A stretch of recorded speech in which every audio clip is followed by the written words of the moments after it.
Dimanche 12 janvier 2020, solennité du baptême du Seigneur. Chers frères et sœurs, je suis le Père Alphonse, salésien de Don Bosco. Voici les références de nos lectures pour ce dimanche. La première lecture est du prophète Isaïe, chapitre 42, les 4 premiers versets et les versets 6 et 7.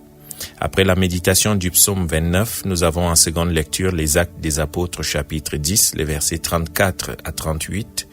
Et enfin l'évangile qui est tiré de Matthieu, chapitre 3, les versets 13 à 17.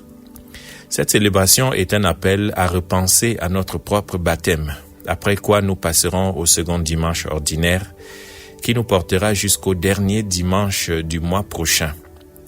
Nous avons plusieurs façons d'accueillir une fête de ce genre. Nous pouvons par exemple nous rappeler que nous sommes baptisés comme le fut Jésus lui-même, que nous avons été engendrés par l'amour du Père. Plusieurs fois on nous dit, et c'est très beau, que de chacun et chacune de nous, Dieu continue de dire au monde entier, celui-ci est mon fils bien-aimé, celle-ci est ma fille bien-aimée, en qui je trouve ma joie. Frères et sœurs, sommes-nous réellement ouverts à cette présence de Dieu en nous? Nous sentons-nous engendrés à la vie par l'Esprit qui essaye d'être une influence de Dieu sur nous?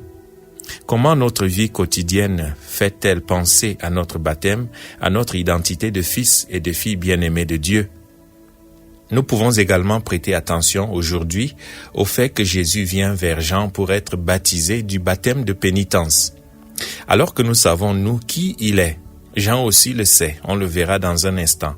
Eh bien, à Nazareth, en Galilée, où Jésus demeure avec Marie, sa mère, on commence à parler justement de Jean, ce nouveau prophète qui prêche la pénitence et baptise.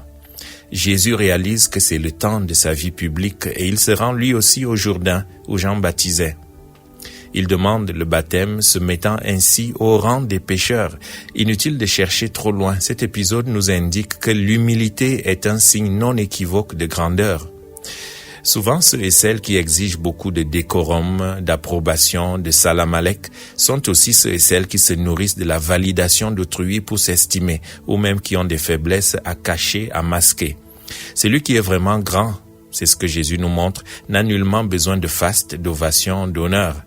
Jésus, infiniment supérieur à Jean, vient à lui en toute humilité. Et si tout se passait entre les deux, derrière l'atelier légué par Joseph, ou quelque part au temple où Zacharie, le père de l'autre, servait, ce serait moins stupéfiant. Mais Jésus se met au rang des pécheurs dont il est venu expier les péchés, non seulement devant Jean, mais devant tout le peuple. C'est le sens et l'expérience radicale de son surnom Emmanuel, Dieu avec nous. Oui, il est avec nous jusqu'à ce point, et peut-être ira-t-il encore plus loin pour être avec nous. Chers amis, Jésus s'est fait solidaire de tous les péchés du monde, passés et à venir. Attention, solidaire, pas complice, bien évidemment. Il a voulu se revêtir de toutes les méchancetés du monde et cet acte de se reconnaître pécheur devient un acte de vérité. Ainsi en est-il de nous qui sommes aussi solidaires des péchés du monde. L'Évangile nous relate donc l'événement du baptême de Jésus dans le Jourdain par Jean, l'événement après lequel l'Esprit de Dieu vient sur Jésus. On a l'impression que cet événement est annoncé par la figure du serviteur de Yahvé, sur lequel Dieu fait reposer son esprit. La première lecture nous donne même d'entendre Dieu s'adresser à lui, mais peut-être d'abord à nous. Le texte dit « Voici mon serviteur que je soutiens, mon élu qui a toute ma faveur, j'ai fait reposer sur lui mon esprit. » Et après, le texte s'adresse à l'élu, au serviteur de Yahvé. Dans la seconde lecture, Pierre décrit ce moment précieux comme l'acte par lequel Dieu a oint Jésus dans l'Esprit Saint. Pierre dit, « Vous savez ce qui s'est passé à travers tout le pays des Juifs, depuis le commencement en Galilée après le baptême proclamé par Jean. Jésus de Nazareth, Dieu lui a donné l'onction d'Esprit Saint et de puissance.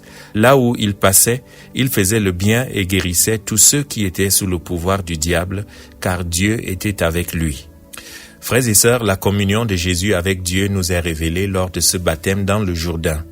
En suivant la première lecture, on finit par comprendre que cette communion, un peu comme la prière du Notre Père, doit s'exprimer horizontalement, c'est-à-dire dans les relations humaines.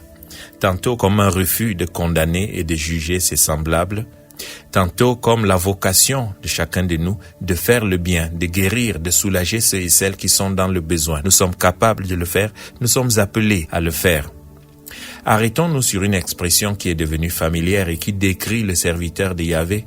Cette phrase dit « Il ne brisera pas le roseau qui fléchit, il n'éteindra pas la mèche qui faiblit, il proclamera le droit en vérité. » En fait, chers amis, ces actions de briser le roseau qui fléchit et éteindre la mèche qui faiblit et que le serviteur du Seigneur n'accomplira pas, ce sont des actions qui se réfèrent à des gestes que le héros du grand roi de Babylone accomplissait lorsqu'il venait de décréter la mise à mort d'un traître ou d'un déserteur. Le sens est pour nous que le serviteur du Seigneur n'est pas venu pour condamner les lâches que nous sommes, mais il est venu pour donner et même rendre la vie. Et dans la prédication de Pierre, Jésus est décrit comme celui qui est passé en faisant le bien, en guérissant tous ceux qui étaient sous la puissance du diable parce que Dieu était avec lui. C'est de cela qu'il s'agit.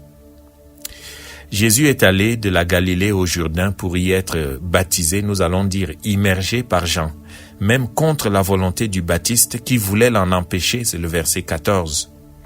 La rencontre entre les deux hommes devient ainsi un exemple d'obéissance et de soumission mutuelle. Jésus renonce à recourir à ses mérites, à ses titres en baptisant le Baptiste, non. Il se soumet plutôt à l'immersion par Jean. Quant à Jean, il renonce à son besoin spirituel. Il dit « J'ai besoin d'être immergé par toi, d'être baptisé par toi ». Il accepte d'immerger Jésus, comme le dit la liturgie, de baptiser l'auteur du baptême. L'obéissance mutuelle devient obéissance à Dieu. La justice accomplie par les deux est en fait la réalisation commune de la volonté de Dieu. La justice, du point de vue biblique, est la conformité à la volonté divine. L'obéissance est ici saisie dans son aspect adulte et mature, d'une action commune et réciproque, non pas comme un acte infantile ou une mortification, une abdication individuelle à sa propre volonté pour accomplir celle d'un autre, absolument pas. L'obéissance est ici un événement de fraternité, de charité, qui permet l'accomplissement du plan de Dieu. C'est un acte libre, qui n'est ni impersonnel, ni démotivé, mais relationnel, finalisé, et qui a lieu dans la reconnaissance mutuelle et quasiment amoureuse. Cette rencontre entre deux hommes libres est particulièrement intense parce que les deux hommes de Dieu se reconnaissent mutuellement une vocation particulière. Jean reconnaît Jésus, Jésus reconnaît Jean.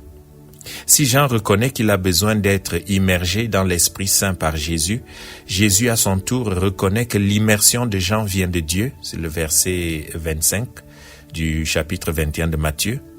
Jésus reconnaît aussi que Jean-Baptiste est venu sur le chemin de la justice, Matthieu 21, 32. Le critère qui rend la relation libre est de faire ensemble la volonté de Dieu. Jésus ne se soumet pas à l'immersion de Jean pour lui faire plaisir, par soumission ou même par amitié parce qu'ils sont parentés, non, mais parce que son discernement lui dicte que c'est seulement ainsi que s'accomplit la volonté de Dieu. C'est aussi le critère qui doit régner dans la communauté chrétienne, dans nos communautés religieuses et dans notre vocation, afin que nos relations soient claires, chastes, authentiques et constructives. Frères et sœurs, Jean est le précurseur du Messie, nous le savons, nous le voyons. Mais il l'est, cependant, en laissant faire, en cédant à la volonté de Jésus. Nous croyons habituellement être plus compétents à la mesure de notre contrôle et de nos actions, de nos initiatives. Mais dans cet évangile, dans cette fête du baptême de Jésus, nous découvrons qu'il y a une forme d'efficacité qui n'est aucunement liée à l'initiative ou à l'action, mais au fait de lâcher prise, de ne pas agir, de consentir, d'accepter, d'accueillir, de céder la place au Seigneur. Jean cède la place à Jésus. Il s'affirme en reculant, en diminuant, comme il dira, pour que Jésus grandisse. Frères et sœurs, entendre la vocation d'être baptisé et prophète, c'est oser cette foi, cette folie de laisser au Seigneur la première place dans notre vie, dans ta vie, dans ma vie. C'est le paradoxe de l'abandon actif. Exercer ce genre d'action sur soi-même est peut-être l'un de nos combats les plus difficiles, le combat de lâcher prise, le combat de faire confiance totalement, entièrement, follement. Jésus, splendeur du Père, par ton immersion dans les eaux, tu as sanctifié et purifié la création entière. Tu as ouvert les portes de la repentance à ceux et celles qui ont été immergés en toi. Par ton esprit, tu nous baptises et nous revêts de lumière. Tu nous vivifies et nous régénères en nous libérant de l'esclavage du péché. Tu fais de nous des fils bien-aimés, des filles bien-aimées du Père, pour que nous ayons pleinement part à l'héritage promis.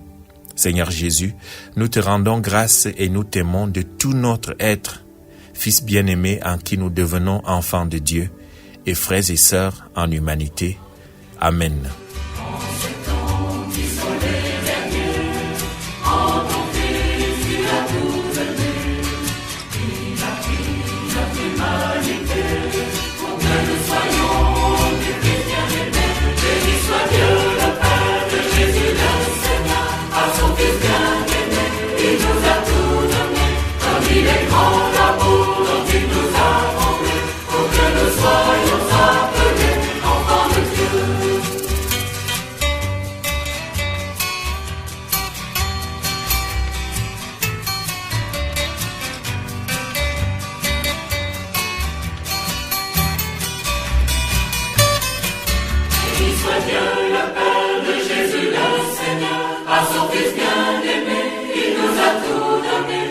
Il est grand.